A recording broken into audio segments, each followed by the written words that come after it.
मिळालेली आहे, पण 24 तारखेला त्याला कोर्टात नेत असताना झटापटीत मारलं गेलं अशा पद्धतीचा जो आहे तो एन्काउंटर अशोक खरातचा होऊ शकतो आणि हे प्रकरण पूर्णपणे बंद करण्याचा.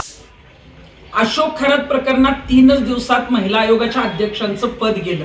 माझी सुनेत्रा पवारांना विनंती आहे की आपण या पक्षाच्या राष्ट्रीय अध्यक्ष आहात आणि अशा व्यक्तीला आपल्या प्रदेशाध्यक्ष पदावरून जे आहे ती तातडीनं हकालपट्टी आता करणं गरजेचं आहे.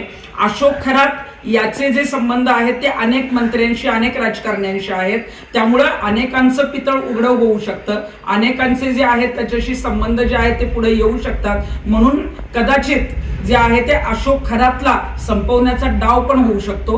काल काही पीडितांचा फोन मला नाशिकमधून आलेला होता आणि त्यांनी सांगितलं की 24 तारखेपर्यंत जी आहे ती पोलीस कस्टडी अशोक खरातला मिळालेली आहे, पण 24 तारखेला त्याला कोर्टात नेत असताना झटापटीत मारलं गेलं अशा पद्धतीचा जो आहे तो एन्काउंटर अशोक खरातचा होऊ शकतो आणि हे प्रकरण पूर्णपणे बंद करण्याचा जो आहे तो डाव आहे. त्यामुळं मला मुख्यमंत्र्यांना सांगायचं की अशोक खरातने इतकं कांड केलेलं आहे, इतके लैंगिक शोषण केले की त्याला जे आहे ते असं तातडीनं संपवून चालणार नाही. त्याला प्रत्येक दिवस जो आहे ती सजा मिळाली पाहिजे आणि म्हणूनच अशा पद्धतीनं जर अशोक खरातला मारायचा डाव असेल तर मात्र तो उधळून लावला पाहिजे आणि मुख्यमंत्र्यांनी याच्यामध्ये लक्ष घालणं गरजेचं आहे.